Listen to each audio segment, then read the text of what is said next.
Welcome to But I Digress, a cocktails and conversation podcast with your hosts, Warren Smith and me, Irish Stewart. Come on in, honey. And welcome to another podcast of I Digress, number 2. Yes, the second edition. First word. Sorry? You forgot the first word, Warren. What It's did I say? But I Digress. Oh, But I Digress. Oh. It's so new, I can't even remember the title. That's exactly right. We could redo it, but who cares? All right.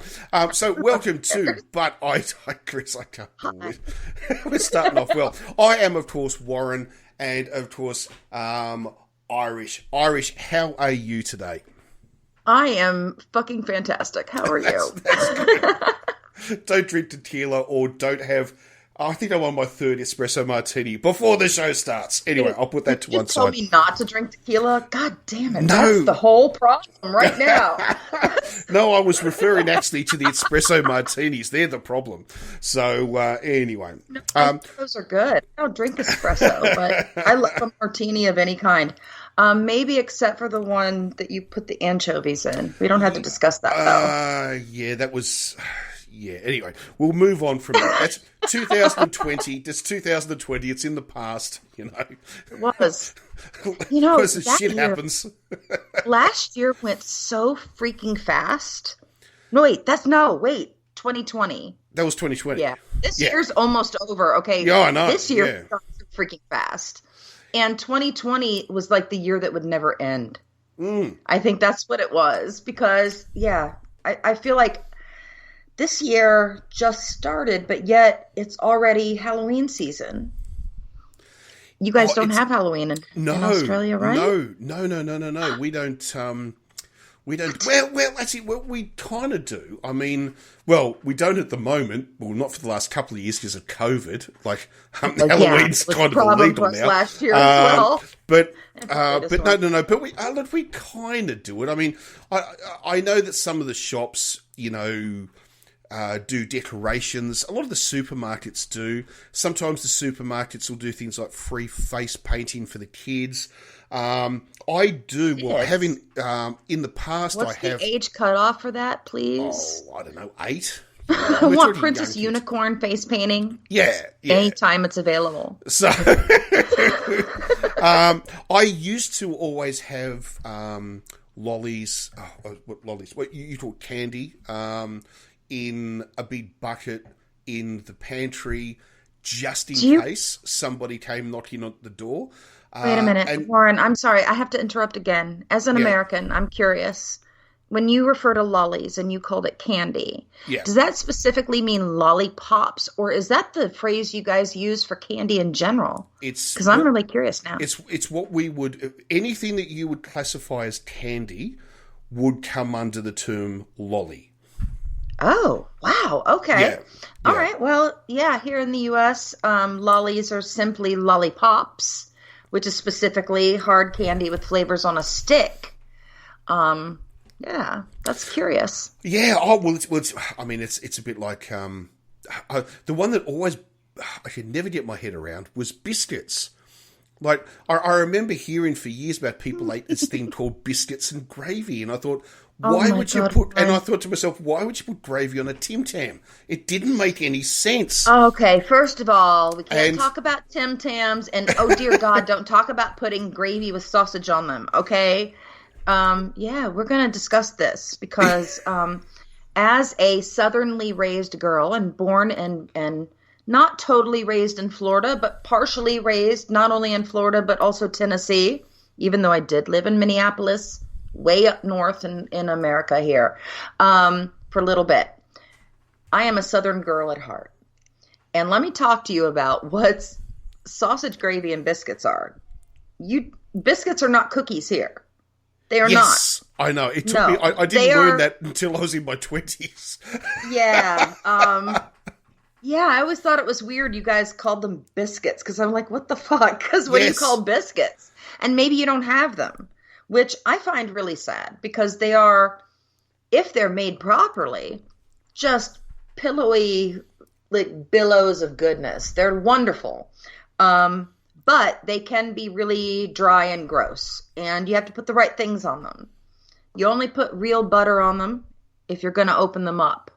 You could put some jam in them or something like that. If you're going to put something in it sweet, maybe a little honey. But you never, ever put margarine in those things because that's just an abomination. But what you do put on them is a gravy made with breakfast sausage, chopped up. My mother makes the best sausage gravy on the planet. Okay, my mother makes a lot of really good things. She's a very good cook. One of the things, though, that she makes that is better than anybody else's is her sausage gravy. And I don't like sausage. I think fennel is disgusting. The flavor of it grosses me out. I will never eat a breakfast sandwich with sausage patties on it or sausage links. But I will eat the hell out of some sausage gravy and biscuits. So it's a savory thing. It's not cookies. It's a bread, very pillowy, and the gravy itself is wonderful. And actually, I asked a friend about it this morning because they posted a whole breakfast, and they didn't have that. And I was like, okay, that looks wonderful, but where's your biscuits and gravy? And then somebody else that was at the table said they had them, and I love her for that. So is a biscuit a bit like a Yorkshire pudding? Oh, no. It's not puffy like that. That's more what we call a pop over here. Right. And let me tell you something. We have Yorkshire pudding every year at Christmas. That's our holiday dinner here. We eat a very, very British dinner at Christmas. It is a very rare cooked roast beef, or a prime rib, depending on what we have. And then always Yorkshire pudding. And the gravies, and it's a very British dinner. But no, it is not the same thing as a Yorkshire pudding. I don't know how to really describe it to you. I would suggest looking it up on the internet, the recipe. The one thing you don't want to do is knead it too much, because then they're gross. But yeah, I mean, give them a try, because American biscuits, which are not cookies, which is what we call them, they are, if made properly, some of the best things you might actually find on the planet. Okay. Yeah, I went on with that for a really long time, but I really do love food. I think you know that. Oh, well, I think we both do. I just sat down to 2 tons of chili for lunch today, so... and my God, am I paying the price for that at the moment? Chili, though. But see, when you say that, I wonder, what do you guys put in your chili? What kind of... Well, when I say chili... Is it a Southwest American style chili? Like, what is it? I didn't actually have... Well, no. I had chili in what I was eating. So I had mia goreng, which is like spicy chili noodles. So you mean chili peppers? Oh, well, okay, yes, you would call it a chili pepper. Yes, sorry. Okay, yes. So chilies specifically as the pepper. Okay. Yeah. Because saying here that you ate chili, that's a specific dish. See, chili just means the actual fruit or vegetable that you cook. Okay, the pepper itself. So, we would call them chilies. Yeah. See, we call them capsicums. They're called capsicums in Australia. I know, it's like a different language. So I know that's one of the funny things we've talked about before was the difference. It's English, right? But American English is different than British English, and British English is different than Australian English. And I would expect that would be the case for any culture across the planet that actually speaks English, even as a side, Well, Australians and New Zealanders are pretty similar. But there are some differences. We do have, like, for instance, we call what you call a flip flop. The chili is burning my tongue. Yeah, okay. Now we call that a thong, right? We have a thong. But that's also a bathing suit here. That's exactly right. Or a panty. But the Kiwis don't do that. Like what do you call it? An ice cooler? Like a big box that you can keep things cold in. We just call it a cooler, usually. We call that an esky, and the Kiwis call it a chili bin.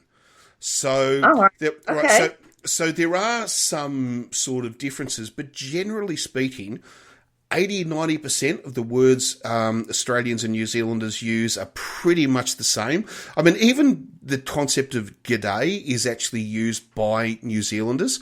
The only one of the major differences, though, is Australians call people mate, where New Zealanders call people bro. I don't know. Okay. Yeah. So, right. So you'd always, if you can't guess the language, if the person says, "How you going, mate?" you know they're Australian. If they say, "How's it going, bro?" you know they're a Kiwi. That's pretty funny. But yeah. So, yes. But food, yes. So, yes, I'm paying the price for a lot of chili, or chili, the fruit chili, the chili. The plants, chilies, yeah. The chilies are in my Mia Goring. So, do you know what chili is here? I'm just curious. Do you know what it is here? Well, it's if you reference it as a dish, do you know what it is? It's generally a bean, onion, and chili based whatever. So you can build it as long as it has that in its basis, doesn't it? Kind of. I mean, yeah, you're missing the meat because for the most part, most of them have a meat in it. I thought you can have an all bean chili. You can have that. It's mostly the flavors, the chili powder and the cumin, onion powder, garlic powder. I've got the spices. Paprika, that kind we stuff. Yeah. So it's a kind of a stew. It's probably one of my favorite kind of stew dishy things. Yeah. We do have chili here, but it's very bad probably in compared to what you would eat, because we would eat some bastardized Australianized version of it, which you probably would eat it and go, "What the fuck is this? This isn't chili." You know? My God, you know what? I've had that from a certain type of chili in the U.S., and I don't mean any disrespect to anybody who likes this type of chili, but dear God, there is a type of chili called Cincinnati chili, and it has cinnamon in it. And there's no beans. It's just like the most chopped up minced meat, and with a cinnamon-based tomato sauce with a little chili powder in it. And dear God, I wanted to kill myself after I ate it, and that's not funny. I'm sorry, that was not an appropriate joke. No. It was so disgusting. I was shocked because I'd never had anything like that before. I have never in my life thought about putting cinnamon in chili. And I don't know who came up with that, but they should be shot. Paul, I'm just going to say that. I reckon I can beat that. Don't try to extra me out. Sorry, do that. I just want to flex my muscles and go all manly. Woof. No, sorry. By grossing me out. Yeah, I know. Sorry, I'm prepared. Sorry. All right. Okay. A certain who we both know. I'm not going to mention their name on air. That doesn't matter. They bought what they called and had what they called they had a true Aussie meat pie. They found it in the supermarket. They said, "Oh, I found a real Aussie meat pie." And I said, "Oh, what was inside it? Mac and cheese." So, what? What the flying fuck, mac and cheese inside a pie?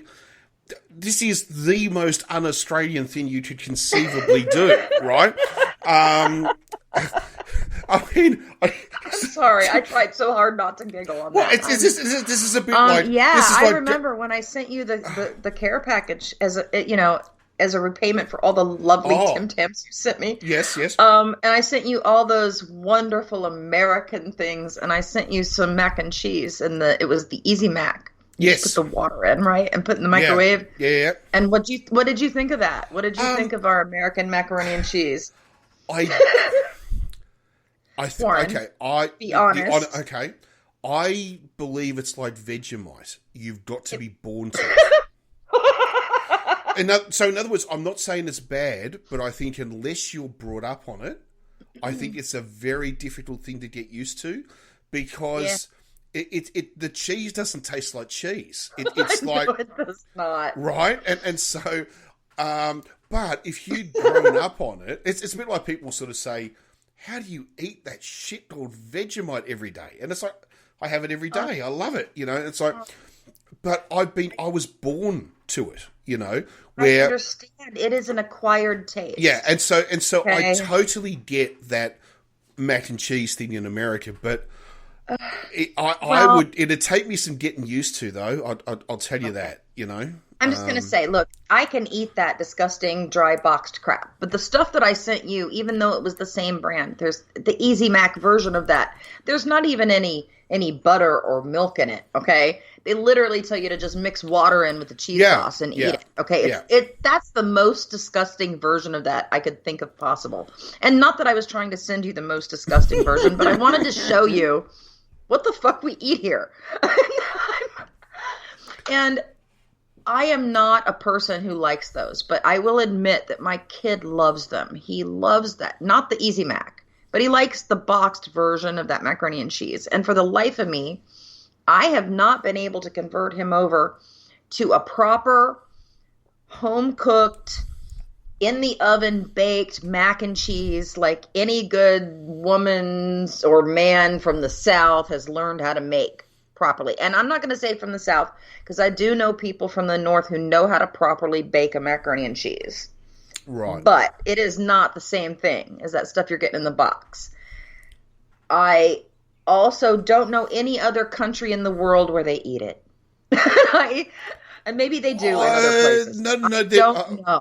I've seen, there used to be, this is a while ago now, 30 years ago it would be now. No, not that long ago. 20 years ago, sorry.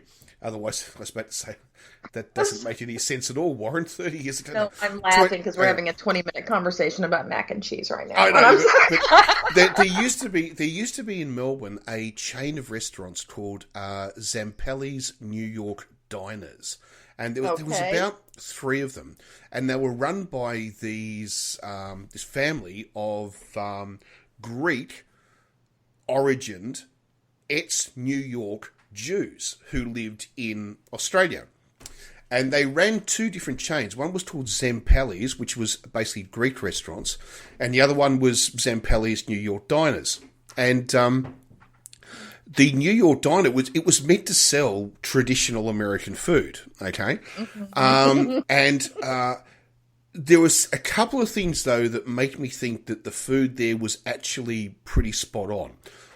One, it was about the only place in the bloody country where you could get real mud cake, right? Because no one knows how to make mud cake. They just serve you this flourless chocolate cake and say, it's mud cake. That's not mud cake. Oh.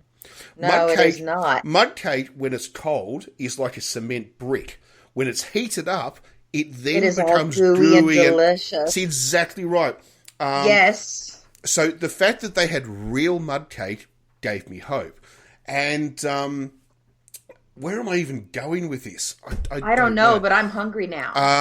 Telling me about this New York style American diner. I'm hungry. We used to go there every Sunday night. I remember every Sunday night we used to go there, and right? Oh, it was so good. And I still remember they got to know us. He'd become a regular at a restaurant, and you used to order Caesar salad, and we used to order the Caesar salad with extra anchovies. Not just with anchovies, but extra anchovies on the side, right? And in the end, they just knew, and they would just bring out this bowl of anchovies in the middle of the table. God. Right? Okay, I am not hungry anymore. We have discussed this, and you know how I feel about hairy fish with little bones in them. I know. But I know, and I am not a Caesar salad person. I am a big garden salad person. Like, I want all the things.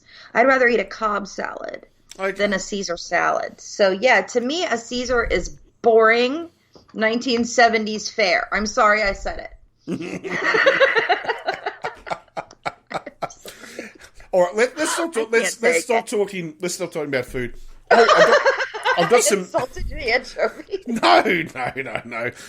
I know I live in the minority. All right, unless I move to Spain or bloody Italy, I know I'm in the minority. So yeah. Don't move to northern Italy. No. The risotto's good, but I hear it's well. Anyway, let's move on. beautiful countryside, but lovely countryside. Yes, I know. That's where the Von Trapp family escaped, actually, over the Alps into northern Italy. Yeah, so that does not surprise me whatsoever. But thank you. Yeah, just as a bit of a story for you. Move on from there. I know. Did you know they crossed the border with 24 hours to spare? Apparently, the Italians closed the border to Austria 24 hours after they crossed. So I didn't know. There's just I've never even seen that movie, and I know about it, and I've seen clips from it, but I didn't. I'll tell you what. If you ever want to see the craziest version of it, see the original South Korean cut, because the original South Korean cut, they thought that it was a little bit too long for audiences, and so they thought they needed to cut the movie down, but they didn't want to destroy the story. So what they did was, in a movie called The Sound of Music, they cut out all the music. Well, that makes sense. They just turned it in, and you just they just turned it into a film. So there you go. Okay, but I digress. That dealt with the music royalties in the future. That's fine. I don't know, man. I'm not going to question it. But anyway, I will be quick about this. There's some more interesting stuff to talk about. But do we? Did you know Warren? Okay. in November. Oh, my birthday there is a new edition of Sheena coming out. Sheena, Queen of the Jungle. It's been released. Dynamite Comics is bringing out another season of Sheena. So everyone I know is going, who cares? But for Warren, I am over the moon. We're going to get 12 months worth of comics. This is absolute... Comics. Oh, comics. Okay. Yes, sorry. Okay. No, I lost it for a second. I thought, no. Because we had that discussion, remember? Oh, no, we're not yet. No, this is... I got confused. The comic book. Sorry, yes. So, right on. Anyone who knows me knows about my love of this character. And should we just say... That's how we met. That's actually how we met. Yeah. Anyway, so November... Dynamite Comics in the US will be releasing comic 1 of a new strip. So that's going to be fantastic. Really looking forward to that. So, woohoo. And I suppose one thing we should maybe raise is that, because we always want to talk about this and we don't, new books and new movies, because I'm still in lockdown, which, sucks, but it's life. It does. We can't have lockdown, though, because our people are too stupid here. And freedom, D-U-M-B, as we say. Well, actually, America. Well, maybe we should talk about that, actually, before books. It's because we were talking before off air, and really interesting to think, or to hear what, you think about it all, is that Australia has just imposed, as of the 1st of the month, 1st of October, a vaccine mandate. Everybody will have to be vaccinated by law, with certain exceptions. So if you just want to sit in your house because you've got $20 million in the bank and you never have to work, all right, you don't have to get vaccinated. But if you want to go to a restaurant and have dinner, you've got to be vaccinated, because you've got to prove it when you walk in the door. Companies will now be legally allowed to say, no vaccination, no start. Or, if you want to continue to work for this company, you must be vaccinated. I don't want to get vaccinated. Well then, sorry, we're going to have to terminate your employment. So this is pretty big, and it's across the entire country. I don't know. I haven't heard of other countries actually doing this just yet. I've heard of them talking about it, but I don't know. I just wondered what your thoughts were. Well, one, I'm all for it, because I think at this point, if you haven't figured out that getting the vaccine is in your best interest, then fuck you. I like, honestly, I feel like if you're still on the fence about this and you don't actually have any medical issues that you're really worried about. And when I say that, I don't mean being pregnant, because we already know that's pregnant women will pass the vaccine and the immunity onto their babies. If you are, in my opinion, such an ignorant person at this point that you can't understand that the rest of us should not have to continue to wear masks in public and do all this shit just literally because you think you're so much more special than the rest of us. I just, at some point, I wonder when we get to stop protecting the people that refuse to protect themselves. I mean, I think I really feel that way at this point. Here in the U.S., we can't do a vaccine mandate as a national thing, because even though we should, because if we did, 33% of our country's mind would explode. Okay? They literally can't wrap their heads around the concept of living in a society. They really think everything is all about them and their personal experience in life. And I mean, that's great. Like you said, if you have $20 million and you don't plan to go out in society, like, I don't give a fuck whether you get vaccinated or not. The problem is you're spreading the disease to other people, that it continues to mutate because you literally think you're more special or you know more than others. I see these memes going around, which make me laugh, but they're also sad because they're true, even though they're not doing it. But we're talking about here in the U.S., our ICU, our intensive care units in the hospitals, filling up with people who are sick because they refuse to get the vaccine, and they're taking up all the beds. And people whose families are having real serious, like, intensive care emergencies who have been vaccinated aren't able to get beds or aren't able to get oxygen because of it.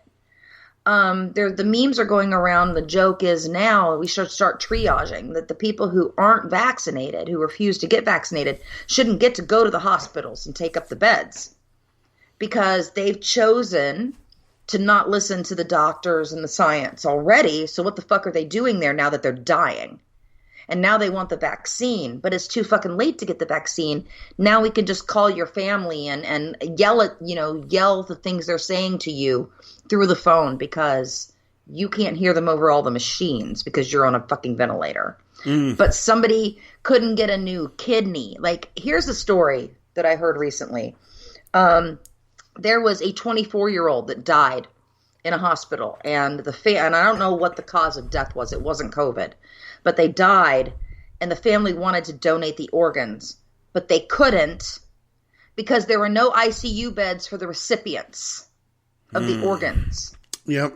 So those organs went to waste because unvaccinated people are taking up our ICU beds and I'm sorry, I understand life matters and shit, but if nobody else's life matters to you, why should your life matter to any fucking buddy else's? Like, I just get really tired of this. And so we're dealing with that here. We can't have a vaccine mandate, but there are companies and there are school systems here, especially like in Florida and different places like that. And we have governors who are saying, I'm putting a ban on vaccine mandates. You can't have a vaccine mandate, or you're not getting your paycheck if you're a school teacher. Well, the school teachers are saying, fuck you. We're teaching anyway. And so he actually can't do that. So they're taking him to court. They're doing it. But people are pushing back now. And we actually have police officers who are resigning en masse, and nurses who are resigning en masse from, in small groups. They keep saying en masse, but that's not really true. It's groups. Yeah. They're resigning because of companies and areas saying you have to be vaccinated in order to work. You have until this time to get it, or you can be fined $500 a day, or you can't work, or whatever it is. And they're saying, that's not fair. We don't have a choice. It's like you literally do have a choice. You just don't like the options. The choice is get vaccinated or don't fucking work. So they're resigning. But, here's the thing, too. Good riddance to bad rubbish. If you're a cop who doesn't believe in public safety, fuck you. Get the fuck out. If you're a nurse who doesn't believe in science and medicine, fuck you. Get the fuck out. Yep. Why does our society need to support you in your demand to be special when everybody else is doing what needs to be done to be a part of our society? Well, so I'm saying good riddance to bad rubbish. I'm sorry. Yeah, well, it's now official as of the 1st, which in Australia is 3 days ago or 2 days ago. From this being recorded, was that all police officers all now have to be vaccinated. If not, they will be terminated. All nurses, that's what we're doing here now. Yep. Health workers all have to be vaccinated or they'll be terminated. All teachers, all public servants, all... Okay. Now, when we can only do it on a state-by-state basis here. Okay. We're still doing it state by state, but all the states agree. So, okay. Right. Well, you're lucky. Now, when it comes to private companies, so what's going to happen now? Okay, what it does mean is that any company is allowed to fire somebody if they refuse to be vaccinated. It means, so in other words, you can't take them to court for unfair dismissal because that's a legitimate reason, because the government says you are putting your co-workers at risk. Therefore, that's grounds for termination. Absolutely. So all of this, now we're also at a stage now that, although they still kind of haven't worked out how this is going to work yet, but if you want to walk into a coffee shop to get a latte or an espresso, you will need to show proof that you're vaccinated before you can walk in the door. Now, they're still kind of working on this. They haven't of really done it. Now, there is a vaccination certificate in Australia. I have one. I have a vaccination certificate. But it's a pretty easy thing to forge. So yeah, that's what I was going to say. We have the same problem here, and I know people who have done it, even to travel internationally, and I'm fucking disgusted. So somebody that I've known since they were a kid, and they're very wealthy now. They've started a company, and they've been doing very well, and they travel all over, and they have a pretty big Instagram account, them and their lovely soon-to-be wife, and I know for a fact that they faked their vaccination documents, and they've been traveling all over the fucking world, and they're in Croatia, and I'm not the kind of person that's going to turn somebody into the cops, but I can just tell you, I know this is going on in our country, and I'm fucking disgusted by it. No, I think about the energy that it took to do that, to fake it. Yeah, and the other thing too, that what really annoys me, it was not the story, but what's behind the story, is that something we were talking about off air. We were talking about how, like for instance, Tucker Carlson got ripped into Australia, for about an hour a few days ago. Because Australia is now bringing in a vaccine mandate. Oh, and apparently Australia's arresting Nazis, which he had a real problem with. But it's Tucker Carlson. He would, you know what I mean? But the story was absolute lies and bullshit. There was no... I'll put it to you this way. I know a government can't kind of sue an overseas news service for libel, but if you could, Australia would fucking bankrupt Fox News overnight. All right, can y'all was it? Absolutely nothing. It was just made up. Okay. But it's like, for instance, there was talking about this is one of the stories he ran with.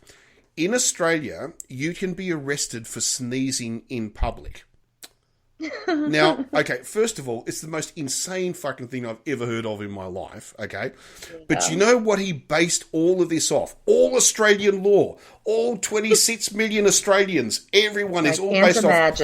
Ready? One case of one man who last year, this is going back, all right, was in forced quarantine in his own apartment building, all right?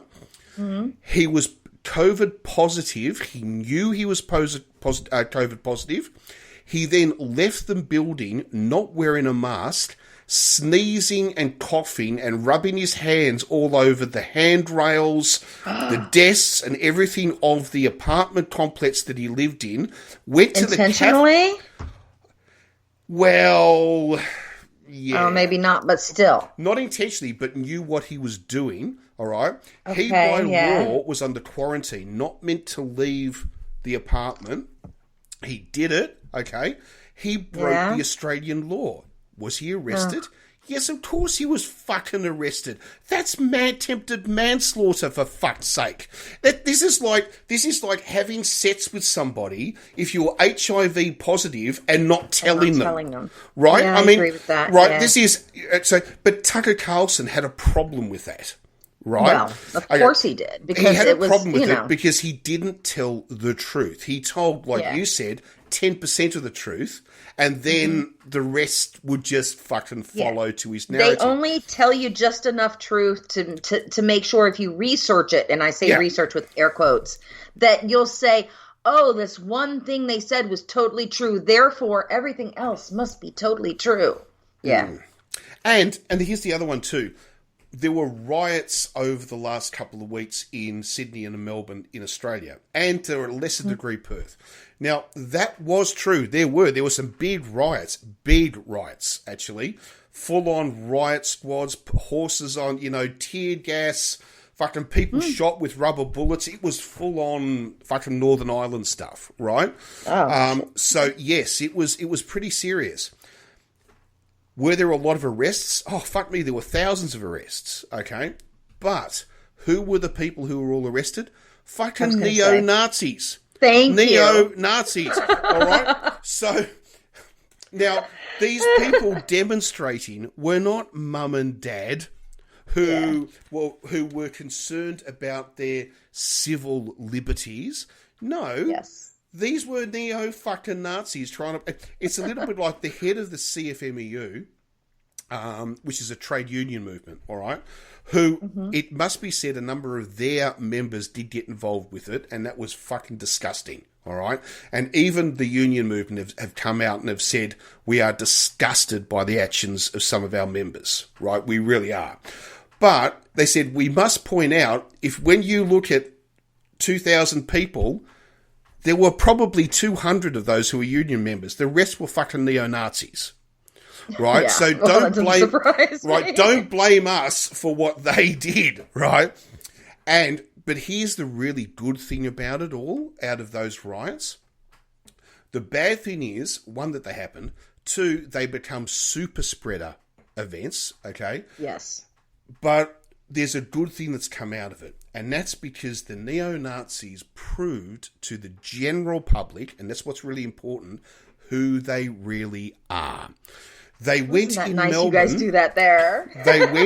They went to the Shrine of Remembrance in Australia, which is this huge monolith of a building, right, in the middle of the city, with all of this green garden around it, and next to it is the Eternal Flame. And inside, on November the 11th at 11 p.m, the entire building was built so when the sun comes in, it shines down through a window onto a point in the centre of the building, which is the end of the First World War, okay? This huge monolith of a building, and it's meant to honour everybody who has fallen to keep Australia free. Everyone who has fought, okay? It's this huge building. Anyway, they decided it would be great to take it over. Oh. It had war veterans up in arms. It just had general people up in arms. How fucking dare you do this? This is like, you know how you have the Tomb of the Unknown Soldier in America? This is like a neo-Nazi going and sitting on top of it, giving the fucking Zieg-Heil salute. Like, this is how disgusting... Right, so this went on. We just had that in our Capitol building. I just want you to know that. Yes, I know. Yes, you did. You did have the. I know. We I know. did. But in the Australia, neo-Nazis were right there. But in Australia, this is unheard of. This sort of stuff, absolutely unheard of. Anyway, after about 2 hours, the police actually pulled out war veterans wearing their medals with microphones, pleading to these people to go home. Right, to disperse, stop disrespecting the fallen soldiers. And these guys are the people who keep carrying on about fucking war every 5 seconds, right? They've never been to war. So in the end, the police said, fuck it. In went the tear gas, in went the rubber bullets, in went the batons and the shields, and they said, if you're not moving, we're fucking moving you. And they moved them all, rested the several hundred of them. And then the War Memorial Trust, who were the people who were there to look after, all the dead and everything of the wars, they went through it and they found people had been pissing on the memorial, right? What? There was, this is how disgusting these far-right fucking pigs are. They had been pissing and shitting on the memorial. Right? Well, I think we had a little bit of that in our Capitol building, too, to be perfectly honest. So after that happened, the far-right anti-vax movement in Australia, it's fucked. There's been virtually hardly any demonstrations since then because they know they screwed themselves over. No one will support them anymore because the problem was, up until that event, there were some people who were kind of concerned about vaccination, who thought, well, maybe these people have a point.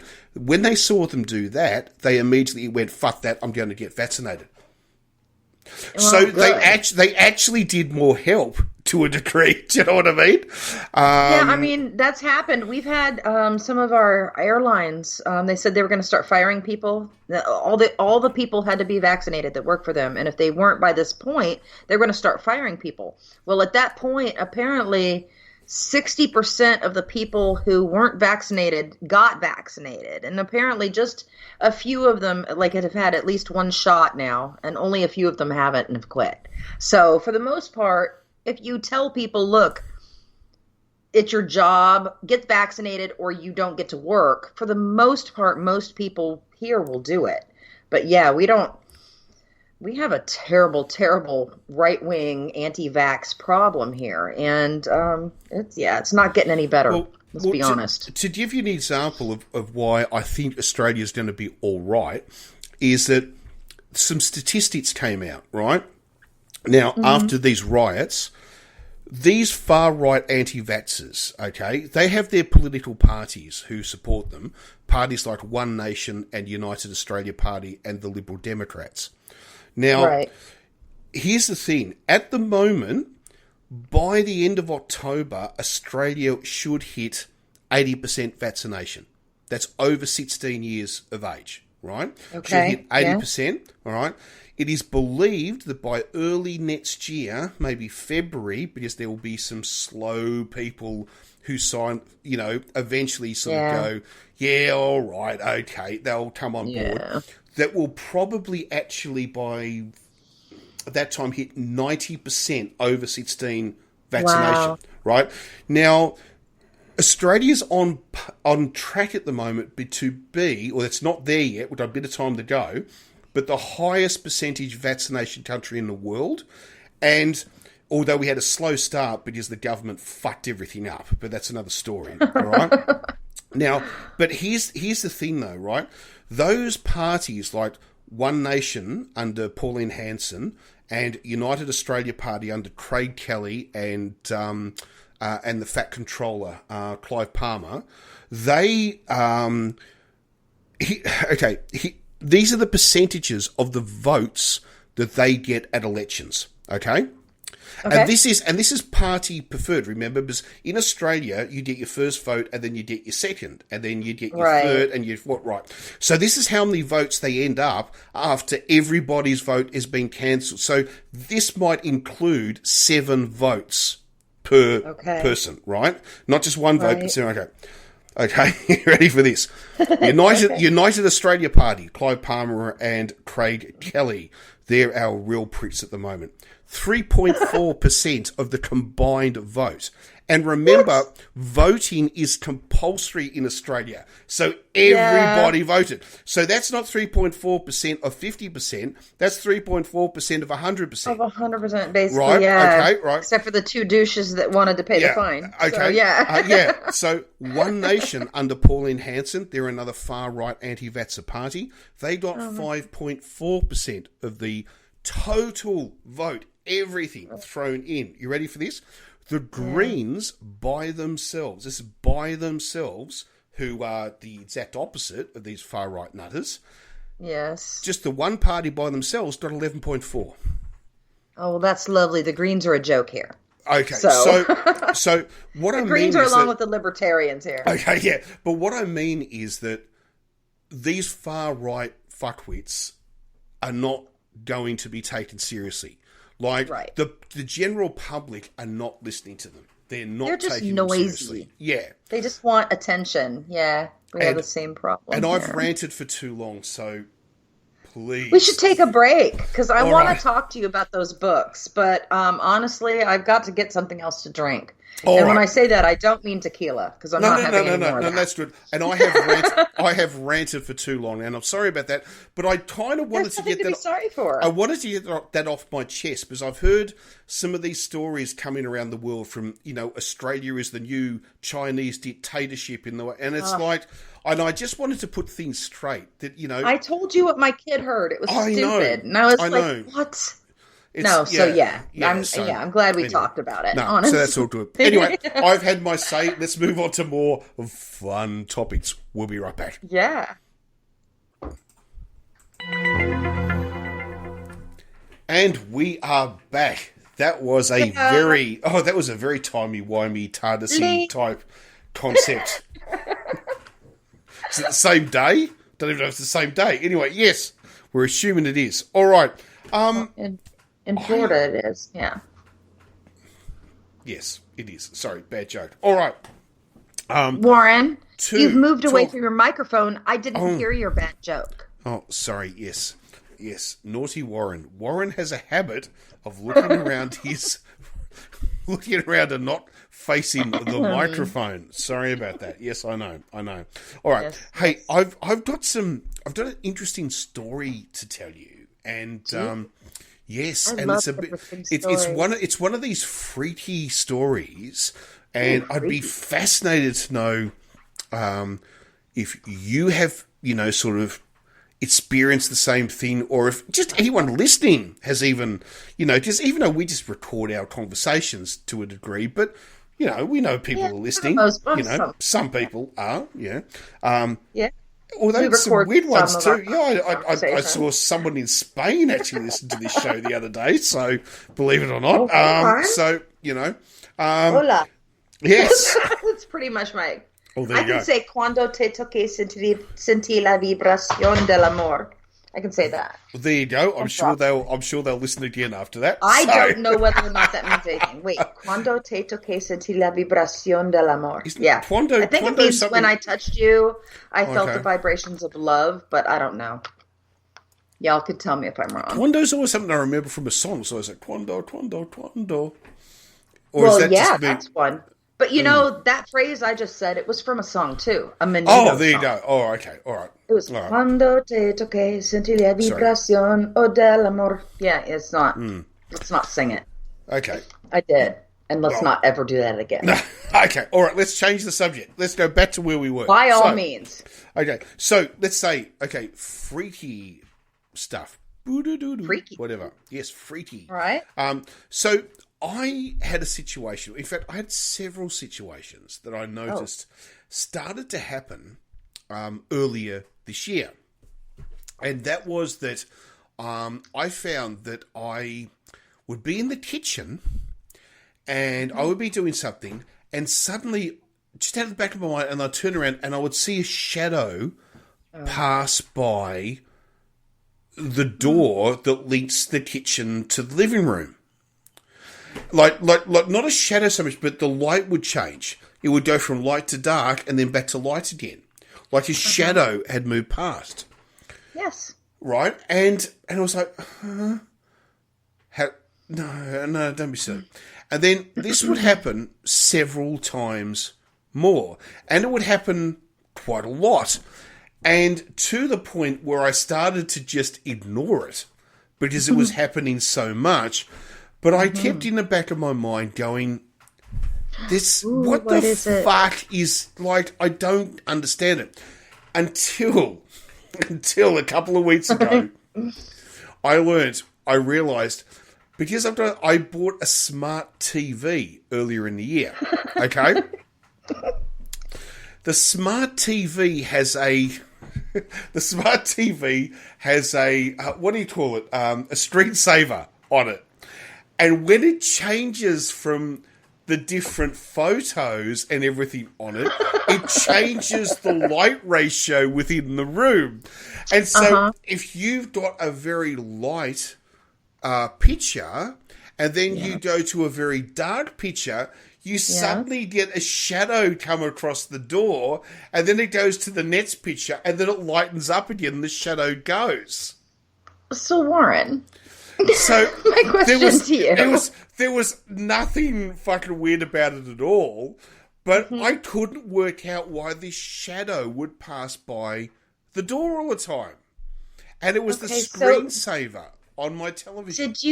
And you had the TV on in another room, is that what you're saying? So you were in a different room and you saw, okay. So the television was in screensaver mode. So it was turned on, but it wasn't playing anything, all right? But the screen was changing, yes. So the screen was changing every 30 seconds. And so yes. Do you know why I would have realized that right away? Is because I cannot sleep with a TV on in a room. Right. And it doesn't, the sound is one thing, that's got to go. But even if the TV is on and the sound is turned down, I can't go to sleep because I perceive the changes of light and the shifts through my closed eyelids. And it literally keeps me awake. And it's the most obnoxious thing. It's been a problem like my whole life. I can't have a slumber party. Like when I was a kid, I couldn't have a slumber party with girls that wanted to watch movies in the living room all night. I can't do that because I can't sleep. So yeah, I would have actually maybe noticed that.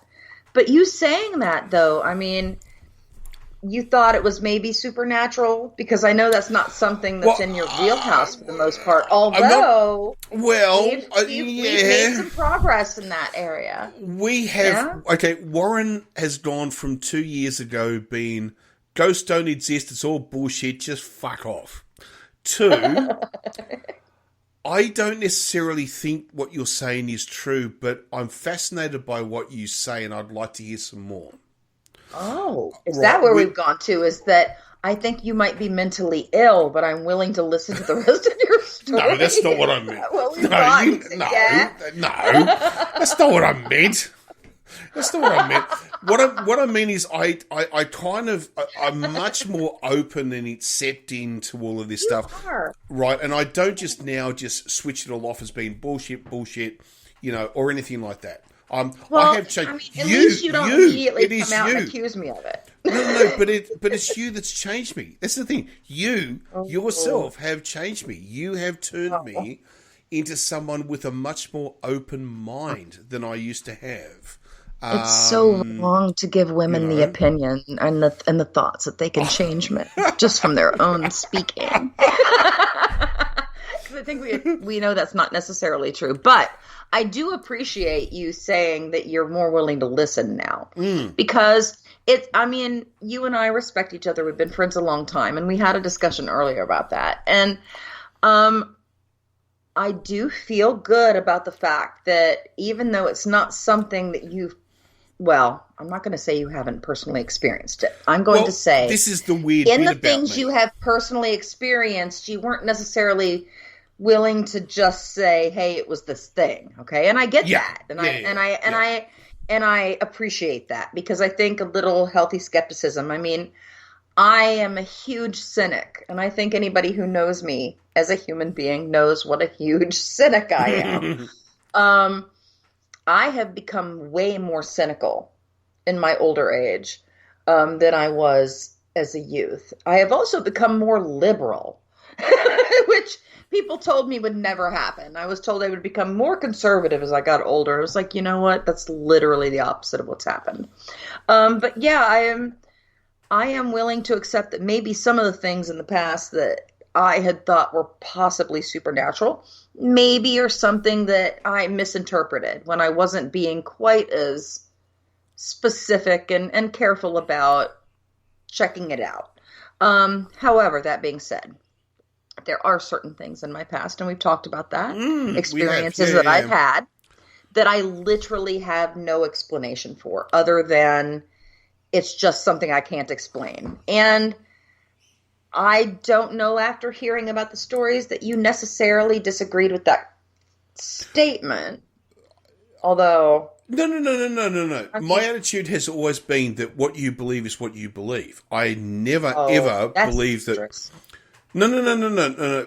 But I'm not saying that, in other words, if you were to personally see something, would I say that exactly happened? I would say, I don't know, but is that what you saw? Fuck yes, that's what you saw.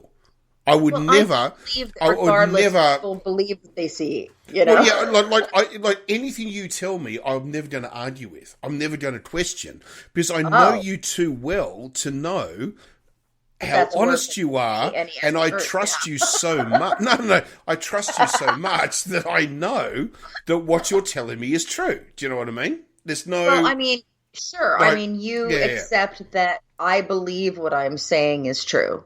That's what you can say for sure. You believe that I believe that what I'm saying is true. Yes. So in other words, what I'm saying is that you believe this is true, therefore I support you. I don't necessarily... for fuck's sake, I'm trying to be so nice about this. Because I think it's funny how you're dancing. I get that. Yeah. I think you're a person from what I know of you at this point, and I think we know each other pretty well by this point. Yes. I think you are a show me kind of person. You're not going to necessarily believe something is real unless you experience it for yourself, which I'm going to say is a very conservative mindset. I'm not denying that. Actually, no, I'm not, because I actually had an HR worker, like a human resources consultant. Yeah. Actually look me in the eye and go, "You're such a fucking engineer, aren't you?" That's what that was their exact words. Because they actually said, "Did you Australia? Did they actually say fucking to you? That's awesome." Yeah. Oh yeah, my HR officer swears to me all the time. My HR officer used to run around in her underwear on the fucking Australian TV show called Chances. I don't think it's when she was an HR representative, though. No, not then. That was when she was 18. Just assume. Anyway, yeah, that was in another life. Yeah. But anyway, I shouldn't. I don't think you can. But it's you can say her name. No. I'm not saying her name. No fucking way. I'm not saying her name. Please don't. No. But anyway, so no, that's all fine. But it's because it's not a lie. No, it's not a lie. It's all true. So I mean, but no. But it's it's all just real. It's a little bit like, hey, I just wanted to get you in here for a bit of a chat, mate. Yeah, I think that was fucked up what happened the other day. I mean, you've done it. Oh, Australia is. You have to remember, Australia is a nation that swears openly. It's something. Warren, that's where I belong. That's what we've discussed. I say fuck constantly, and people are looking at me like, "What is wrong with you? Why are you speaking like that?" I don't know. Maybe in my last life I was a British sailor. All right, I don't fucking know. All right, but what I know is that I like to use the word fuck, and I say it a lot. It's one of my favorite words, and it's really one of the most expressive words in the English language. Okay. I'm sorry that people are offended by it, but it does cause me problems in work environments at times. I literally cannot not say fuck. I'm sorry. But I work with Teamsters. Yeah. Look, I was watching a YouTube video of a guy who is non-monetized, so it didn't matter what he said, and he was building a model submarine. And he was going through, we're going to do this, we're going to do the content. Oh, no, we're going to build the rails. That's not what he said. He said, now, this fucking paint, and this fucking glue, I'm going to do. Now, you think, is this an Australian? No, this is a guy from Canada. So, I was born in Florida, raised in Minneapolis and Nashville. So, yeah, fuck it all. Yeah. No, it's my attitude. There's some people that we just need more colorful language. Basic language does not satisfy the expression levels that we require in our daily conversation. I don't know how else to explain it. It's a serious problem in my home. Well, I was a kid. My daughter. I mean, I'll put it this way. I I don't see. I consider myself conservative, which is interesting because I'm not what American. Yeah, because I'm an Australian, right? So I see myself more with what you would call left-wing values, but in a conservative lifestyle. All right. If I don't know if that makes sense. No, that doesn't make sense either because. You're very straight-laced in your appearance. I wear a suit. I wear a tie. Your mannerisms. And stuff. But, but as far as I'm concerned, marry who you want, dress how you want. If you want to associate as being a man or a woman, I don't care. Just whatever is what you feel makes you alive as a human being, Right. My attitude that these... It's like these fucking... people on, I don't want to mention his name again because I know you'll go, what is your problem with this guy? But this is my problem with this guy. No, I understand you have a problem with him because it's a tiny little piece of shit. Look, I get it. Okay? And also, I'm going to say it. You don't have to say it. It's Ben Shapiro. Yeah. What a piece of shit. Let's move on. Go ahead. His attitude is that he believes people must live their life based on his personal interpretation of what is right or wrong. Not I don't know about whether he actually believes that, Warren. I think that's shit for him to say to make a buck. I don't know that. All right. No, okay. I will step. No, I'll agree with that. I'm sorry. Okay. He may not personally believe it, but he definitely says it. And my whole attitude is that I don't know. In fact, I saw it was very interesting when he invited. The American physicist. Oh my God! Did the Cosmos? Neil deGrasse Tyson. Yes, Neil deGrasse Tyson. See, I told you this is happening to me. Internet science boyfriend. Yes. I told you this is happening to me. And he invited him onto his podcast, and he pushed this idea about multi-gender and how it was not biologically correct. And Neil deGrasse Tyson cut him down in his tracks and said, what is it for you to say what is biologically correct? And exactly. It's like you say what is biologically correct based on your political agenda, not on what is biological. No. When they say all this shit that it's man and it's woman, it's like, do you guys understand differentiation in chromosomal creations on our planet? Yeah. Do you understand how many differentiations that are different from just XX or XY? There's so many different. We got XXY, we got XYY, we got there's so many, and they literally believe that there are only two genders, which makes me kind of sick. Because while biologically we might have, for the most part, two biological indications, like visual indications that you are male or female, that actually doesn't apply to some people. And it really does bother me. Because I do deal with people in my own daily life that I know aren't completely out there. They vote Democrat and stuff, but if you bring this stuff up, they're still 50 years behind the rest of society in the way they think about it. There's literally just two genders, and if you don't align with either XX or XY, therefore you have some kind of a problem that is a mental health issue, is what they believe. And I don't think that that's cool, because I think that that's very, very judgmental of people that you have never met or really have had ever any interactions with. Like, how can you not feel like these people are just people just because you don't know anything about what it means to be XXY or XYY or any other combination of our genomes and our chromosomes? Well, this was the thing that I loved about Neil deGrasse Tyson when he brought Ben Shapiro, the little garden gnome, to task.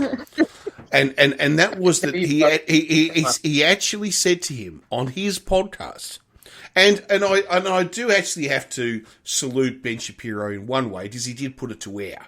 All right, he didn't cut it. All right, well, he did put it to air. He doesn't know better. You know, he doesn't know better. I'm sorry, I'm watching a kookaburra fight a magpie on the fucking on the power lines outside the window. Are you, Warren? Did you just say there's a kookaburra fighting a magpie? Yeah, there's these outside your house on the power There are lines. these two birds having a dogfight. It's like watching a Spitfire and a Messerschmitt over London. God. This is amazing. Sorry, I'm getting distracted. Sorry. No, pause. Tape. Okay. Anyway, no, I can't tape. It's not possible. These things are what on the phone. Are you serious? I can't. No. Anyway, something in the window on your phone. Anyway, okay. Turkeys. Anyways, sorry. I get back to no. But what he said was that he said to Ben Shapiro, he said, there is, yes, a concept of a male physical body and a female physical body. And he said, that's as far as the biology goes.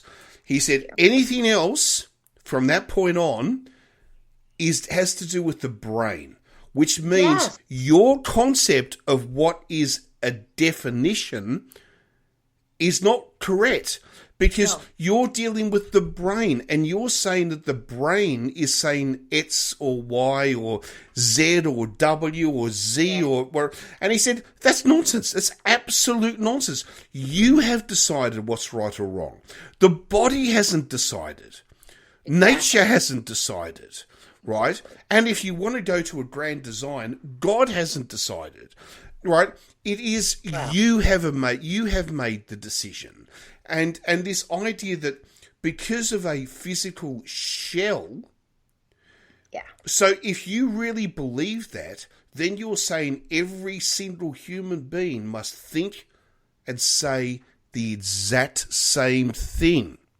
Well, that's what they want. Right? And we know that that's not true. Everyone has their own opinion. Everyone's an individual. So, of course...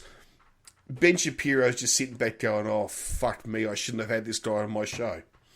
You know, because I think Ben Shapiro probably thought that he was going to... Because Ben Shapiro does think he can talk everyone down. That's one of his... That's that arrogance. Yeah, that's that arrogance. I get that.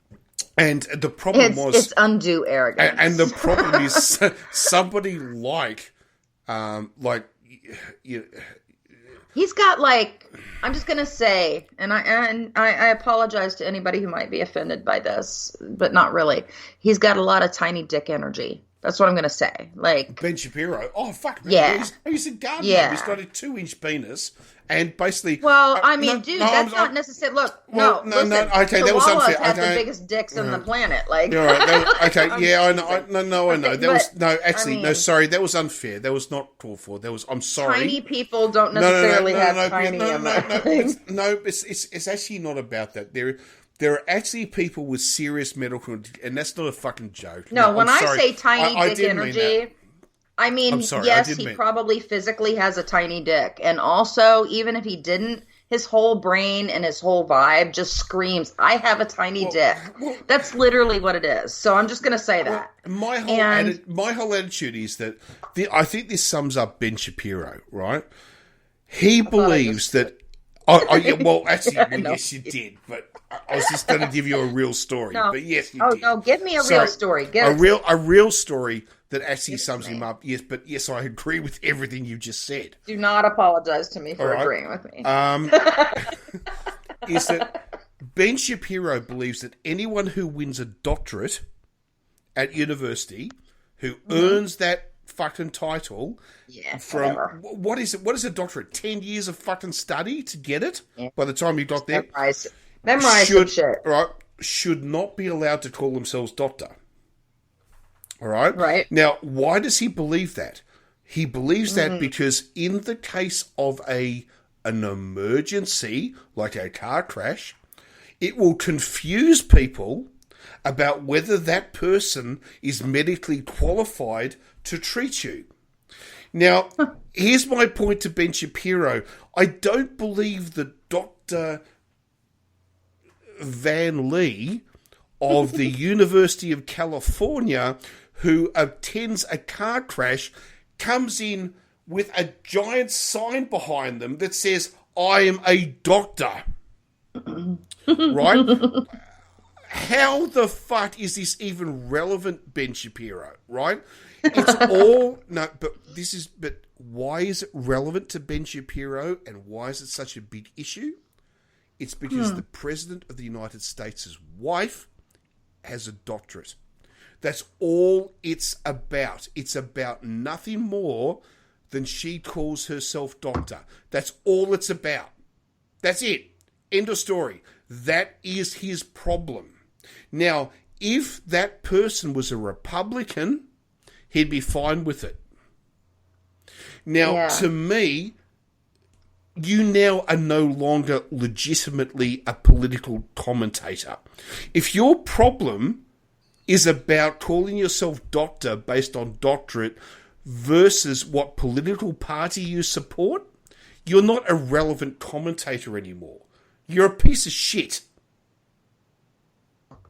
Well, I would agree with that. So, anyway, I'll move on from there. Sorry, was that... No, why will you stop fucking apologizing to me? I'm being really offensive today. And you just did it again. You know? I said stop apologizing to me, and you said sorry. Come on. I know. Yeah, all right. Okay.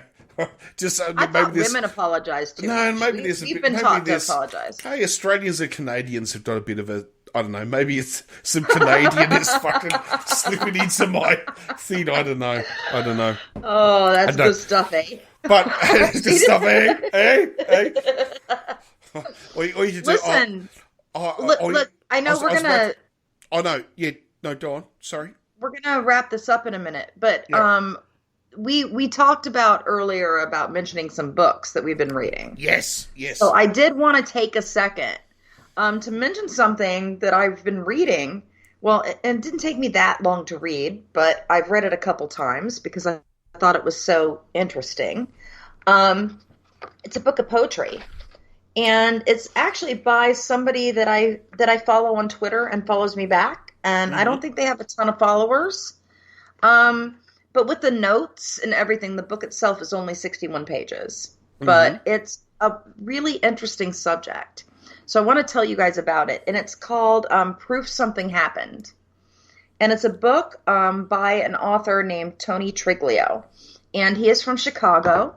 And he is a professor at a creative university there. Or some college. I'm not exactly. I think it's Columbia College. But he is a very interesting writer. And the book is full of poetry. But it's about one particular incident.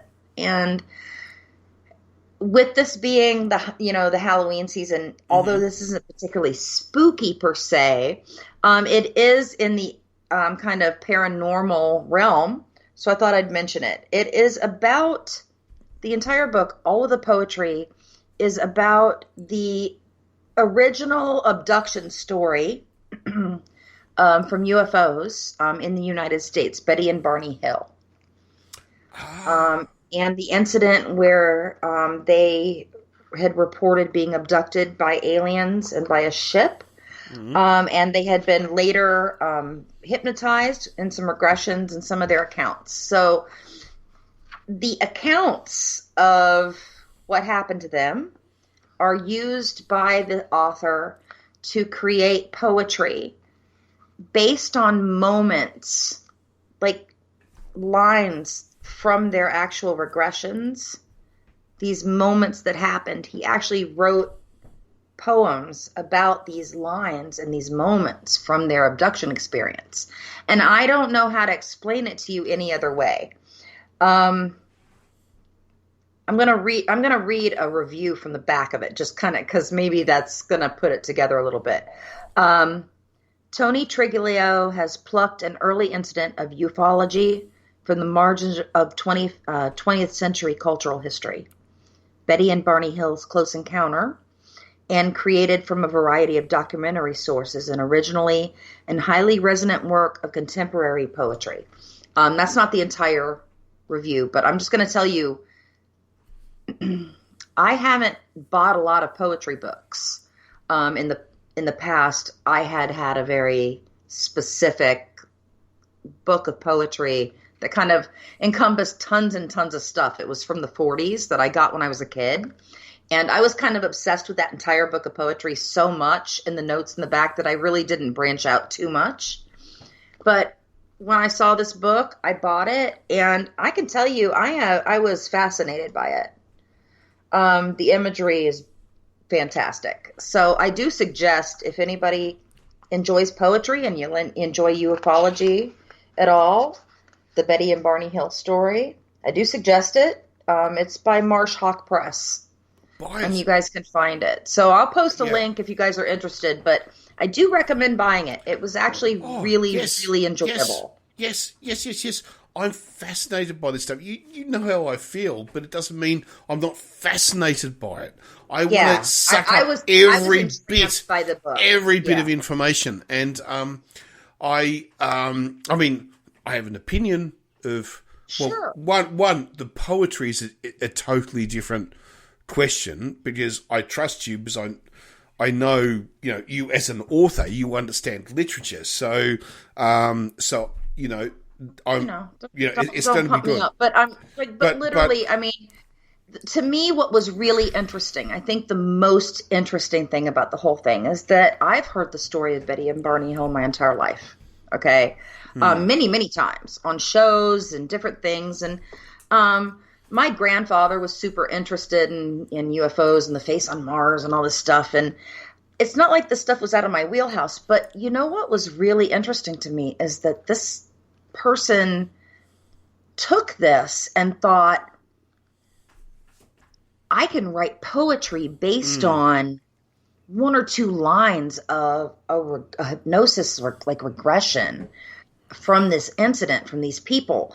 And to be honest with you, that's the thing I found most fascinating, is that he heard the story and he thought, I have a whole entire swath of poems to write based on this.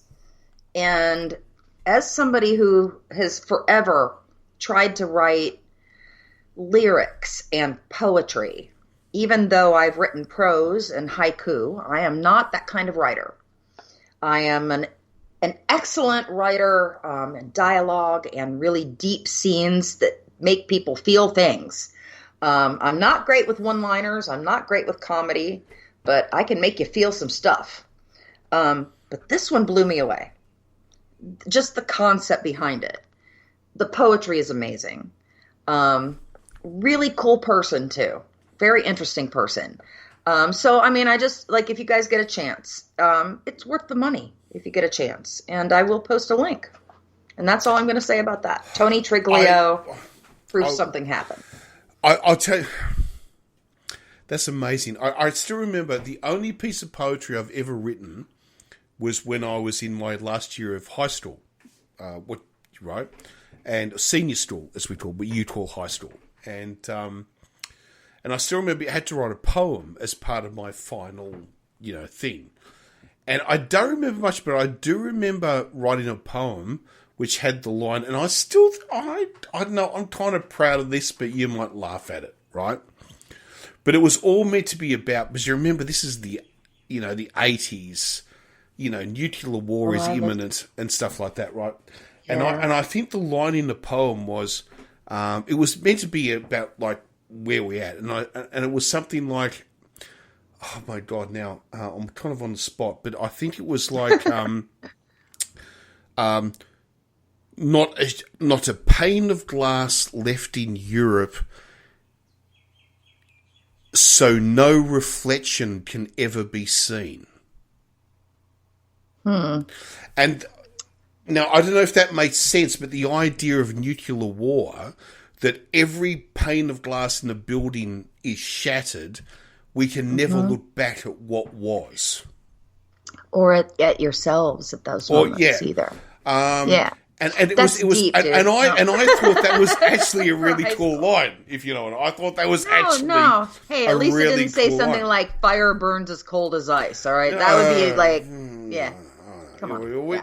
No, that was actually very insightful. Yeah. Poetry is difficult in the same way that I think writing song lyrics is, and I've only recently actually started doing that. And it's very cathartic. Music and lyrics kind of allows you to release stuff. Poetry, I think, does the same, even if you're not musically inclined. So, yeah, I get that.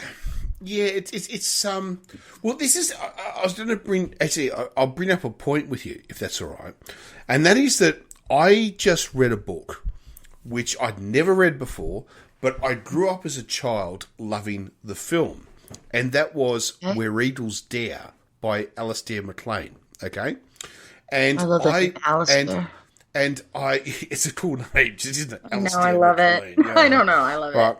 And anyway, so and also I've heard a little bit about the writing about this story while he was half with his mistress, half with his wife. It's fucking just yeah. But if you read the story, it kind of all goes into vibe. Anyway, so it's Where Eagles Dare. It's this impossible mission in World War II to try to find out the source of espionage within the Nazi high command so they can round up all of those bad people back in Britain. Oh. And so they send these like special commandos into the Alps, and it's a very complicated story, and which I won't bore people with because they may not want to hear it. But that's never stopped me. But anyway, I loved the movie, which starred Richard Attenborough and Clint Eastwood as a movie in the late 60s. All right, yeah. Sorry. I know Clint Eastwood has a bit of a bitter taste for a lot of people these days, but this was in like 1968, all right? No, so, I said okay, I get it. Right, spaghetti Western time, he was out in Italy. He's just an actor working in Britain. This is a British film. This is not an American film. This is a British film. He's just the American, because in the story, one of the people is American, right? So, anyway, so let's just put that to one side, if that's all right. All right. Yeah, let's do that. Anyway, so I love the movie, and I've been reading lots in lockdown because being in lockdown, I find that I read a lot. Okay, and I've been forcing myself to do it again. I haven't done it as much in the I have in the past. Yeah, I've had to. And I've been rereading books I haven't read since I was 15. Rereading books that I was forced to read as a student, which I've now thought maybe I should read it with pleasure rather than pain. Animal Farm by George Orwell. Yeah. Oh, yeah. Animal Farm, 1984. My God. Yeah. And also Shakespeare. Have you ever tried to read Shakespeare for pleasure? It's a very interesting experience. Actually, yes. And I am going to just tell you that I was dubbed the best Shakespearean actor my theater teacher had ever taught in all their years. So, and I played Romeo in Romeo and Juliet. Encore. Thank you very much. Or the reason was peace. Well, the reason was I seemed to be the only person in the class that actually understood the dialogue and understood how to deliver it as though I was speaking in modern English. Now that though it wasn't, it was Old English. So that throws my mind because it's Old English, but it's not that complicated. It's not that different. The emotions are there. I mean, the way people speak is different. Yes, granted. Yes, it's 600 years ago, but the emotions are no different to today. Thank you. And I think that was the difference in high school, which is when we did this. But my teacher was a university level teacher who'd come to teach us, which was amazing. And my favorite teacher of all time. So I'll just be honest. He, like, the other students didn't actually understand that. Like, when you would deliver lines, and I think everybody has seen an actor in the past who you can tell when they're speaking, they're reading somebody else's words. They're reading a script. They're delivering lines. They're not speaking as though it was their own original, like, stuff that came from their brain and out their mouth. And I think that's the problem. I understood it because I took the time to actually understand the dialogue. And I delivered it as though, because playing Romeo, I delivered it as, at the time, as though I was a 16-year-old boy trying to get laid by some 13-year-old girl. But that's what Shakespeare and that's intended. Literally all it is. But that's what Shakespeare intended. That's exactly. It was two teenagers, which, to be honest with Thank you. I was living that stuff. I wasn't 13. Yeah. I got it. But back you in 16, 20 or whenever it was, that was probably in reality more like 30-year-olds because people had died at 40. But I get what you... Actually, Warren, can I tell you? Can I just say to you, you know that I do genealogy, right? And you know that I've traced my family back a very long time. And certain fascinating stuff. Yeah, but see, here's the thing that I learned, and this is the stuff I keep trying to tell people. Yeah. Even my family, the sections of my family that were from Appalachia, okay, in the hollers of Tennessee and the low areas of Kentucky, okay, in these very, very rural areas, no matter how far back I have gone, for the most part, people were not getting married at 15 or 16 years old, as though we're all being told in the past. Everybody got married super young, and they had a bunch of babies right away because they knew they were going to die at 30. Well, see, here's the thing that I discovered. Even with my very poor family members, and all the way up to the wealthier ones, in the past, I have discovered that the average age of getting married was about 26, 27 years old for the most part. Sometimes 20. And they might be married to multiple people in their lifetimes, but that was because one of their spouses might have died. Okay, most of the time it was the women because they died in childbirth. Okay, because that's a horribly terrifying thing. But for the most part, people weren't getting married until their mid to late 20s, and they were living, as I'm looking at my death records and different things like that, they were living into their 60s and 70s and 80s, and a lot of them into their hundreds.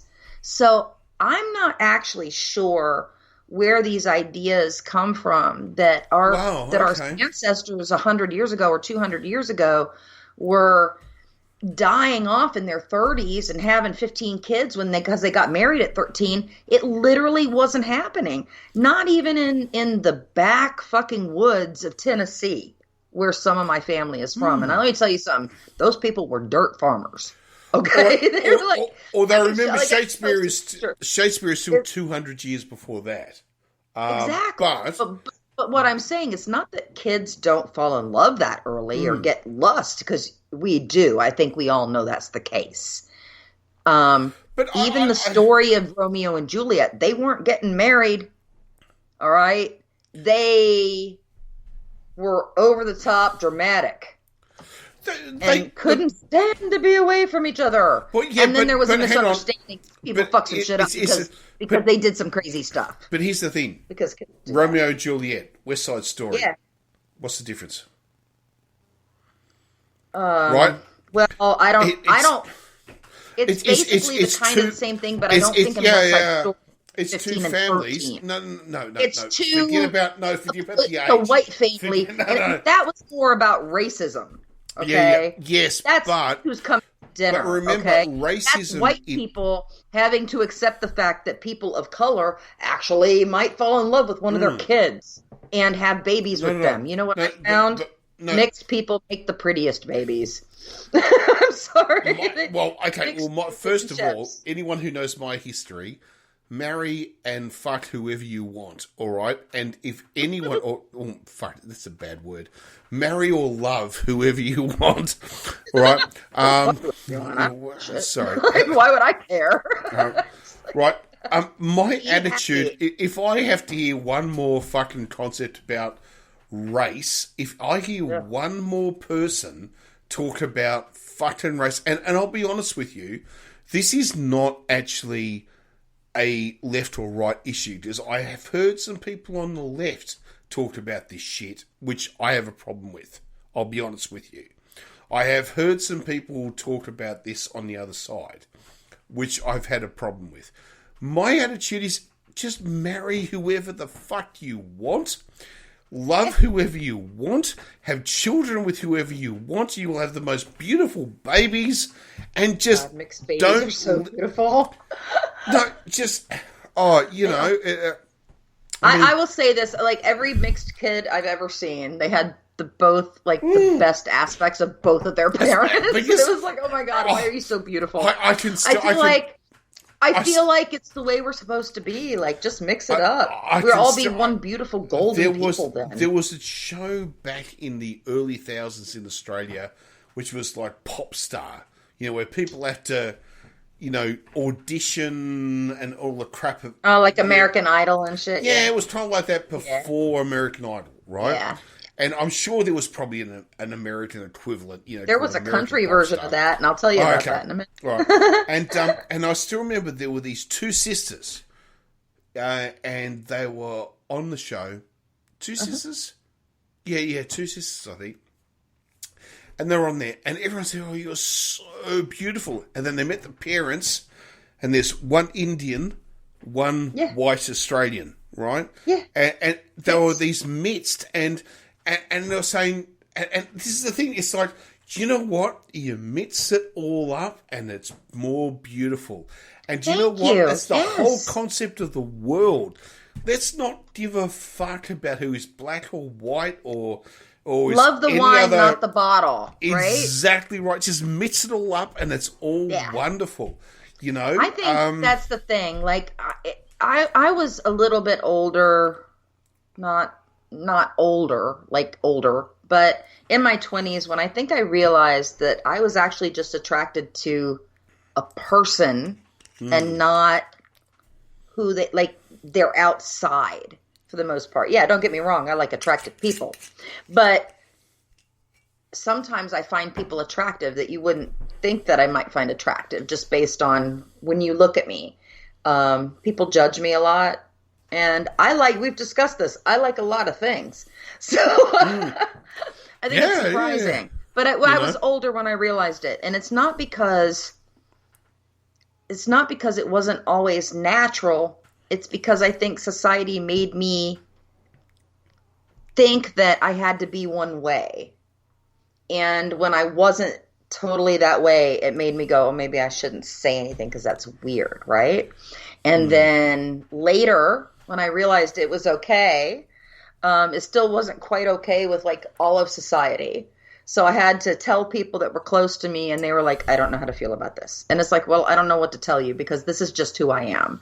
Well, when did you decide this? Well, when did you decide that you were just heterosexual? Like, when did you decide that? Was that a conscious decision? No. Okay.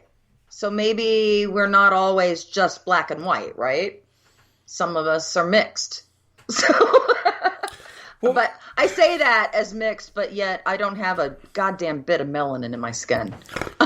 Yeah.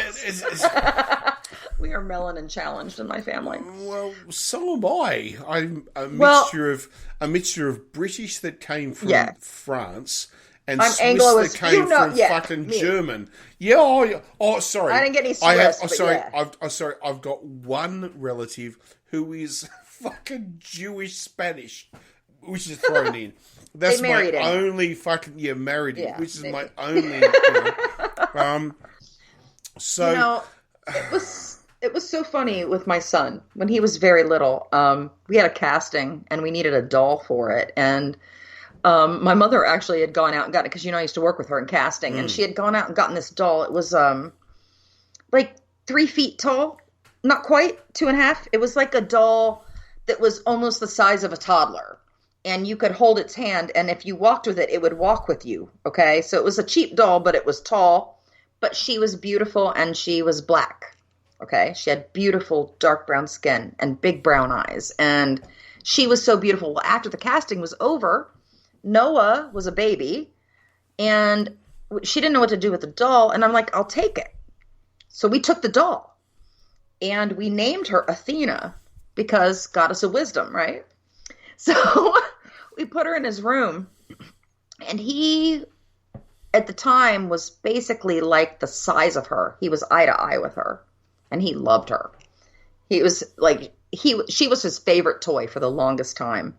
Well, later, when he was in school and he started getting crushes, and we realized that all the girls that he really liked were brown skinned, and they were girls of color. And we were like, thank God. But also we wondered if it wasn't because his entire idea of beauty might have come from Athena. Well, and we weren't sure, but we were really happy that every girl he's ever wanted to date had melanin in her skin. Well, we can use some color in this family. I can tell you an interesting story, all right? My daughter, now, need to be a bit careful about this, but, okay, so...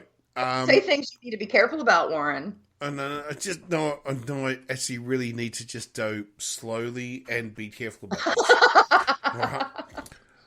Now, my daughter, this is going back many, many years ago, all right? So this is when she's about 4 years old. 5 years old, or something like that, okay. All right?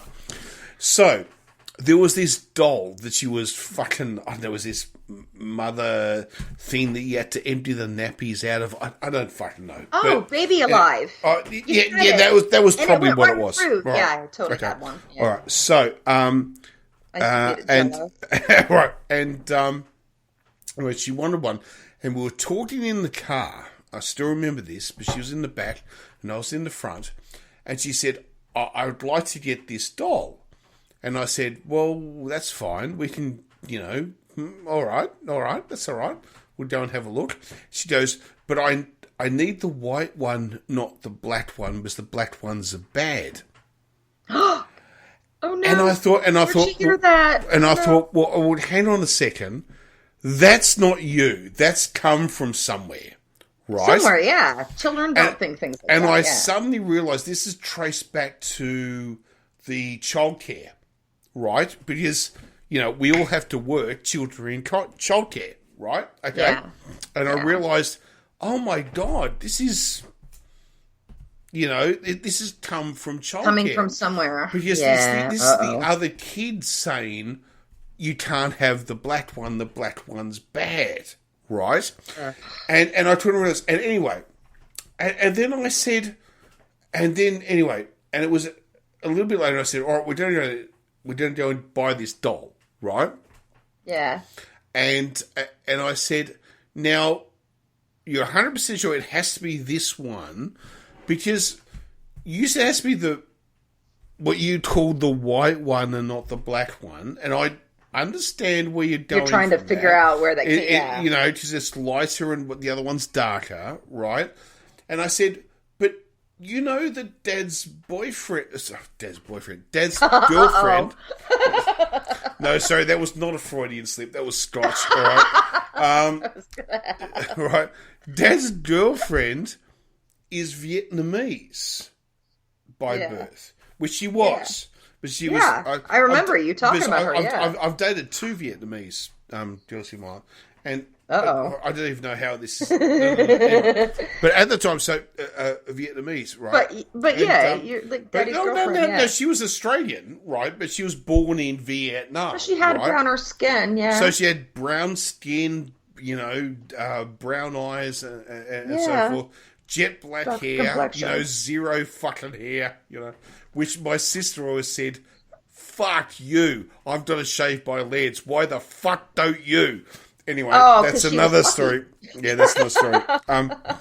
That's another story, but anyway. I know. And I said, why is there a problem with the colour? Because Tam is a different colour. What is... Sorry, I didn't fucking say that. No, I didn't say the name. Just forget that. All Doesn't matter. Okay, yeah. So you're just saying to her why. So isn't a and she goes, oh no, and I'm just going to make up a name here, Jennifer. Yeah. Right. Yeah. Jennifer, who was obviously a kid, right, told me you can't buy the black ones because all the black people are bad. Oh my God. So this had come from a kid. Somebody's parent. Yeah. No, it was somebody's parent. Who had been told by their parents, right, that, but my daughter had no understand. She didn't understand that. Or understanding of that. Of course she didn't. So you should put a black doll in front of her and she'd say, oh, that's bad. But it could be presented by a black person and she'd say, you're lovely. Right? It wasn't about the person. No, it wasn't even that. Nobody would think a child would have that kind of attitude. It was just, and I thought, oh. That's definitely a parent. And then the child was just repeating it, and your daughter got that. It's the same kind of crap that I told you earlier. Noah asked me dumb stuff about, my kid, asked me dumb stuff about Australia. People were waiting at the borders. Like, what do you mean? Like the beaches? What are you talking about? You know, he thought something because he had heard something from a friend, and we had to have a conversation about how you can't just believe things that you hear from people. You actually have to take the time to research this stuff. And it didn't make sense. And he realized that. And he was like, okay, I get it. But kids, they hear things from people they trust, another friend or whatever, even if they're 4 or 5 years old. And they're going to accept it until we tell them different. So, yeah. Yeah. I mean, don't feel bad, honey. That happens. Oh, no, you did the right thing, though. You know. Oh no, but it was. I still remember. It's like, and I could not. It's hard to wrap your head around when you hear it. You're just like, wait, what? It's like, what? You know, and it's just like if you had have said to me, you know, if she had had a conversation about wine, I would have accepted it, you know? Yeah, but I get it. About people, no, that's just no. No. Yeah, I mean, I had some weird experiences when I was young. My first experience with racism in general. I was like 6 years old. My mom and I were in a department store in Minneapolis, and I love hats. Okay, I am a hat person. I could put on any hat my entire life. Like, hats look good on me. I don't know why. You can't wear them anywhere because everybody looks at you like you're crazy. Okay? But I really love to get very dressed up and put on a really big wide brim hat.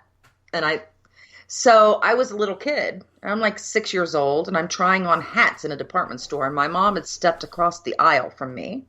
And I was there, you know, in the women's department store. They got the racks with all the hats on them, and they got the veils and the wide brims. And I was standing there trying them on and looking at myself in the mirror, and this white sales lady comes over, and this is like 1976, okay, in Minneapolis. She comes over, and she comes right up to me, and she whispers at me. She goes, oh, honey, don't try those hats on. Black people try them on. And she took the hat right off my head and put it back on the rack. And I'm a little kid. And I didn't know what to do. I didn't know what she meant by that. And I turned around and I went right back to my mom. And I was like, this lady took the hat off my head and she said this to me. I was like, I don't know what she meant by that. And Mom said, okay, I'm going to tell you right now. She's a racist. And she said, and what she's saying to you is that you shouldn't try on the hats because black people have grease in their hair. And it's going to make your hair greasy. She said, that's a lie. And she said, and she's a racist. And my mom walked me straight back over there, and we tried on all the hats. And it was my very first experience with racism at all, you know. And as a little kid, you don't know what the hell somebody else is saying to you like that. That was confusing to me. I was confused. Like, what do you mean? Well, don't try them on because black people try them on? What the hell does that mean? You know. And it was from that moment that I realized, and you know, after that, Mom telling me that, I realized that there were just some people out there that thought bad things about people because of the color of their skin. And I've always been really fucking abhorrent. Like, I found that so disgusting. I can tell you the first time I actually experienced racism. The very first time. If you're interested, if we should say this, right? If you're interested, I didn't mean it. If I'm interested. So that's not what I meant. So no, I didn't mean it. Oh, fuck. Sorry, Aaron. Stop it. I was okay. So you go into secondary school. year 7. I don't know what I middle don't know what school, we call that here. Middle. So you know that age group. So you're what is it? The shittiest age group. You're about 6th, 10, 7th, 8th grade. Yes. 11 years old, probably. Is it 11 years old around 11, that? 12, 13. 11, all right, 12, 13. Okay, all right. So 11 years old. So I'm 11 years old. All right. Don't count the years under my belt. I'm 11 and a half because I made the friends. All right. Yeah. We've moved into secondary school. And wow, I've moved from private, everybody is white, looking like a fucking Nazi party, into. I'm only joking when I say that. That's a joke. I know. That's a fucking joke. Right. I know what you mean. Right. Where I'm in secondary school, where everybody is this great mix, huge mix, and I really do mean that. We've got Australians of Greek and Italian origins, Yugoslav origins, British origins, and also one of my great friends at school who I treated so badly and I regret for the rest of my life, Malaysian Australians. And anyway, we were, I don't know, 6 months into school or whatever, and we didn't give a fuck about race. We're all just fucking kids. Who give a shit how brown your skin is or what your eyes look like? No one gave a shit. Do you like, it's like my biggest problem I had with a certain guy who I won't mention his name, right? But my biggest problem with him was he could build better fucking model aeroplanes than I could, right? That was my biggest problem with him. Right?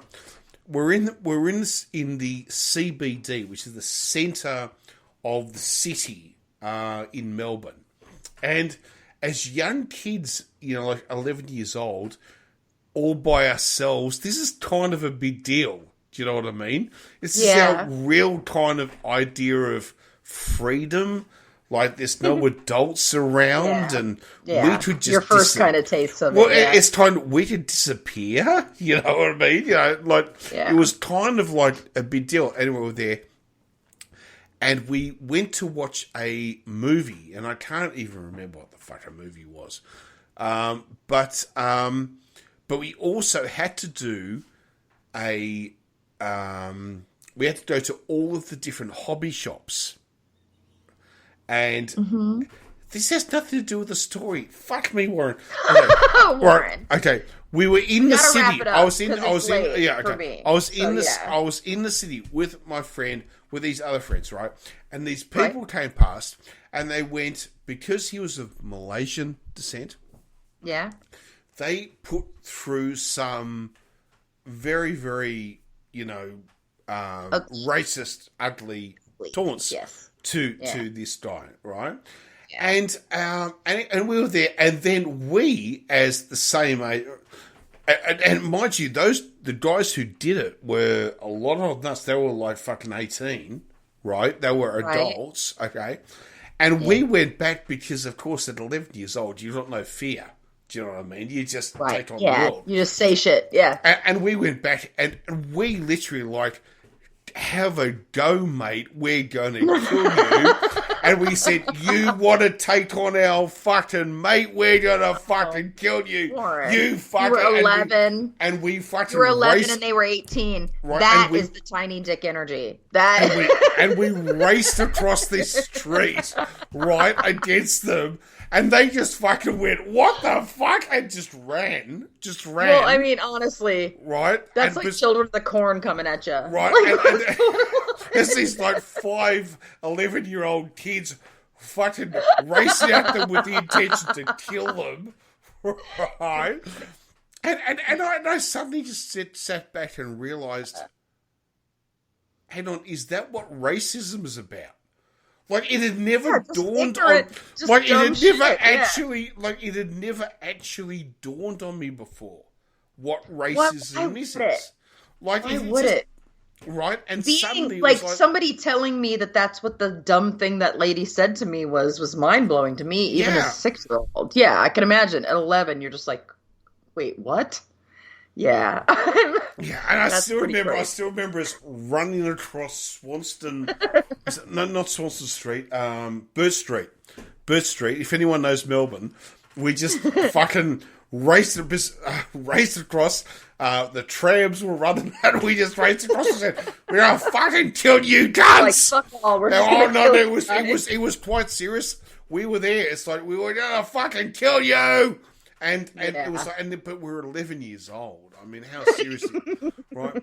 But these 18 or 19 or 20-year-old guys, there were only two of them, right? Oh, it was just two of them. See now, right? But they, so they were just little dicks. But then there's 5 kids coming at them, but they suddenly realised, I don't think they expected that. I think they thought that we would all, and I suddenly realised. But what's really weird about the story is I realised that I used to make fun of my friend for being Asian, right? You know what? That's a topic for another show. Yeah, okay? And I suddenly realised that, wow, so it's like I think we have all done and said things that later we realised, man, I was the asshole for that. Yeah. And I have a story from that too, but but anyway, we'll move on. We have to. I actually have to wrap this up because I know that you're all the way in Australia, but for me, it is 3 a.m. Sorry about that. And so I have to wrap this up. But now, before we go, is there anyone you need to give a shout out to? I have a friend who's going through a very serious loss, and that's sad. And I just want to say that, all my love and power to them, because I mean, that's hard stuff. So that's it. Yeah. All right. That's it. No worries. All right. We'll be back. We would be back. It's you tonight. That's Can you lead us out? Or can I? Yes, you please. Guys. Thank you for listening, Please. And I hope you come back next week, and maybe we won't be so buzzed. So, good night, and join us next time. Thank you.